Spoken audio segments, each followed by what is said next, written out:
Hello friends, আমরা শখের বাগানিরা অনেকেই হাইড্রোজেন পারঅক্সাইড ব্যবহার করে থাকি প্রায় মৃত গাছকে বাঁচিয়ে তোলার জন্য।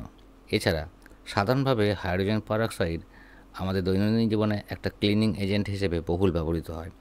কিন্তু এই সাধারণ রাসায়নিক দ্রব্যটা বাগানে বিভিন্নভাবে ব্যবহার করা যায় এবং ব্যবহৃত হয়েও থাকে। আজ আমরা সেই ব্যবহারগুলো সম্পর্কে একটু ভালো করে জেনে নেব। প্রথমেই জীবাণুনাশক হিসাবে হাইড্রোজেন পারঅক্সাইড প্রায়শই বিভিন্ন ক্ষেত্রে জীবাণুনাশক হিসেবে ব্যবহৃত হয়।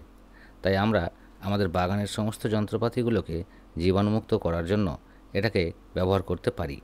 প্রতিবার আমাদের বাগান পরিচর্যা শেষে ব্যবহৃত যন্ত্রপাতিগুলোকে ভালো করে ধুয়ে নিয়ে শেষে হাইড্রোজেন পারঅক্সাইড মেশানো জলে খানিকক্ষণ ডুবিয়ে রেখে তারপর ভালো করে মুছে তুলে রাখলে গাছগুলোতে ইনফেকশনের সম্ভাবনা কমে যায়।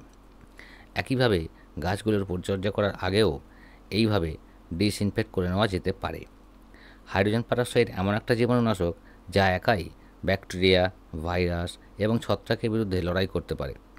জীবাণুমুক্ত করতে টুলসগুলোকে যেমন হাইড্রোজেন পারঅক্সাইড মেশানো জলে ডুবিয়ে রাখা যেতে পারে, তেমনি একটু তুলো সরাসরি হাইড্রোজেন পারঅক্সাইডে ভিজিয়ে নিয়ে সেই তুলো দিয়ে মুছে নেওয়াও যেতে পারে।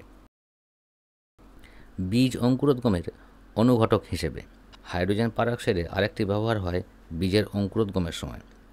এই রাসায়নিক বীজের অঙ্কুরোদ্গমের সময়কে কার্যকরীভাবে কমিয়ে আনতে পারে।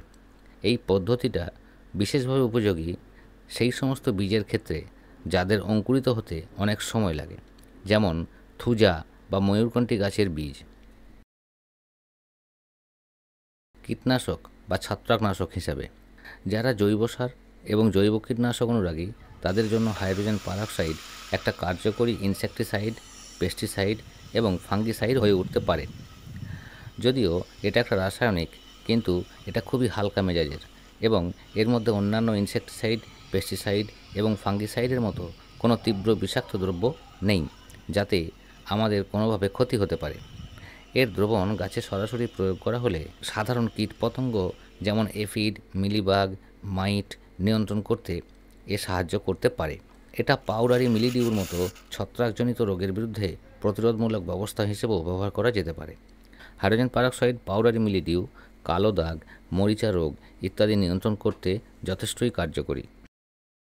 রুট রটের চিকিৎসা। রুট রট বা শিকড় পচা প্রায় সব গাছের জন্য একটা গুরুতর সমস্যা, কারণ এতে গাছ দ্রুত মৃত্যুর দিকে এগিয়ে যায়।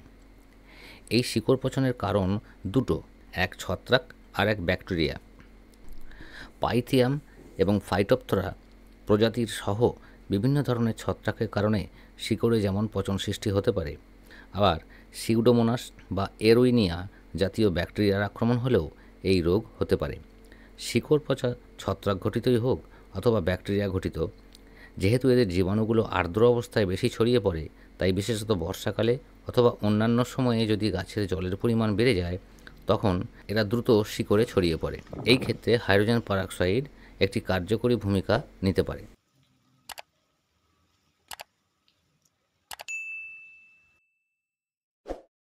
সার হিসেবে বা প্ল্যান্ট বুস্টার এজেন্ট হিসেবে হাইড্রোজেন পারঅক্সাইড গাছের জন্য সার হিসাবেও ব্যবহার করা যেতে পারে।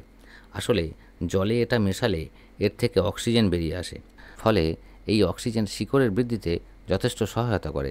প্রতি মাসে একবার হাইড্রোজেন পারঅক্সাইডের পাতলা দ্রবণ দিয়ে গাছে জল দিলে গাছের বৃদ্ধিতে সহায়ক হতে পারে এবং শিকড় পচনের মতো সমস্যা প্রতিরোধও হতে পারে। শীতকালে গাছের মধ্যে একটা ঝিমিয়ে পড়া ভাব দেখা যায়, নতুন পাতা সৃষ্টি হতে সময় লাগে। এই সময়ে এর ব্যবহার খুব কার্যকরী হতে পারে। হাইড্রোজেন পারঅক্সাইড সাধারণত দুটো ভ্যারিয়েন্টে পাওয়া যায়, একটা 3% আর একটা 6%। যদিও আজকের আলোচনায় বিভিন্ন ব্যবহারগুলোতে দুটো ভ্যারিয়েন্টের ক্ষেত্রে পরিমাণ আলাদা আলাদাভাবে বলে দেওয়া হবে, তবুও সাধারণভাবে উদ্যান চর্চায় ব্যবহারের জন্য বলে রাখা ভালো 3% হাইড্রোজেন পারঅক্সাইডের জন্য প্রতি লিটার জলে 4 মিলি আর 6% হাইড্রোজেন পারঅক্সাইডের জন্য প্রতি লিটার জলে 2 মিলি একটি স্বীকৃত মাত্রা। তবে প্রয়োজন বোধে একটু আধটু এদিক ওদিক হলে খুব একটা অসুবিধে হয় না। সঠিক পরিমাণ ও পদ্ধতি। জীবাণুনাশক হিসাবে এক্ষেত্রে 6% হাইড্রোজেন পারঅক্সাইড হলে ভালো হয়। প্রতি লিটার জলে হাইড্রোজেন পারঅক্সাইড 2 থেকে 4 চা চামচ দিয়ে যন্ত্রপাতি ডুবিয়ে জীবাণুমুক্ত করা যেতে পারে। বীজ অঙ্কুরোদ্গমে প্রতি লিটার জলে 3% হাইড্রোজেন পারঅক্সাইডের 1 থেকে 2 চা চামচের দ্রবণে বীজ 10 থেকে 12 ঘন্টা ভিজিয়ে রেখে তারপরে উপযুক্ত মাটিতে বসালে স্বাভাবিকের থেকে অনেক দ্রুত বীজ অঙ্কুরিত হয়। কীটনাশক হিসাবে গাছের জন্য কীটনাশক হিসাবে হাইড্রোজেন পারঅক্সাইড ব্যবহার করতে হলে 250 মিলি 6% হাইড্রোজেন পারঅক্সাইড 1 লিটার জলে অথবা 3% হলে 2 কাপ হাইড্রোজেন পারঅক্সাইড 1 লিটার জলে মিশিয়ে নিয়ে গাছের উপরে স্প্রে করতে হবে। রুট রট হাইড্রোজেন পারঅক্সাইড দিয়ে শিকড়ের পচা নিরাময়ের জন্য 3% হাইড্রোজেন পারঅক্সাইড প্রতি লিটার জলে 2 থেকে 3 চা চামচ মিশিয়ে মিশ্রণটি দিয়ে আক্রান্ত গাছগুলির মাটিকে ভালো করে ভিজিয়ে দিতে হবে। দ্রবণটি প্রয়োগ করার পরে মাটির উপরের 2-3 ইঞ্চি সম্পূর্ণ শুকনো না হওয়া পর্যন্ত পুনরায় জল দেওয়া বন্ধ রাখতে হবে। এতে হাইড্রোজেন পারঅক্সাইড কাজ করার জন্য যথেষ্ট সময় পাবে আর সমস্যাটা ছড়িয়ে পড়া রোধ হবে। এরপর নির্দিষ্ট ইন্টারভ্যালে ব্যবহার করতে থাকলে ধীরে ধীরে গাছ সুস্থ হয়ে উঠবে। প্ল্যান্ট বুস্টার এজেন্ট হিসাবে প্রতি লিটার জলে 1 চা চামচ 3% হাইড্রোজেন পারঅক্সাইড মিশিয়ে টবের মাটিতে প্রয়োগ করা যেতে পারে। এর থেকে বের হওয়া অক্সিজেন মাটির জৈব পদার্থকে আলগা করে দেবে, ফলে উদ্ভিদের পুষ্টি শোষণ করতে সহজ হবে। সবশেষে একটি বিশেষ পরামর্শ, উদ্যান চর্চায় ব্যবহারের জন্য হাইড্রোজেন পারঅক্সাইড যখন ব্যবহার করা হবে তখনই এর মিশ্রণ তৈরি করে নিতে হবে। মিশ্রণ তৈরি করে রেখে দিলে তা বেশিক্ষণ কার্যকরী থাকবে না। বেশ কিছুক্ষণ পর সেটা সাধারণ জলের সমান হয়ে দাঁড়াবে। বেশ, আজ তাহলে এই পর্যন্ত। দেখা হচ্ছে পরের ভিডিওতে।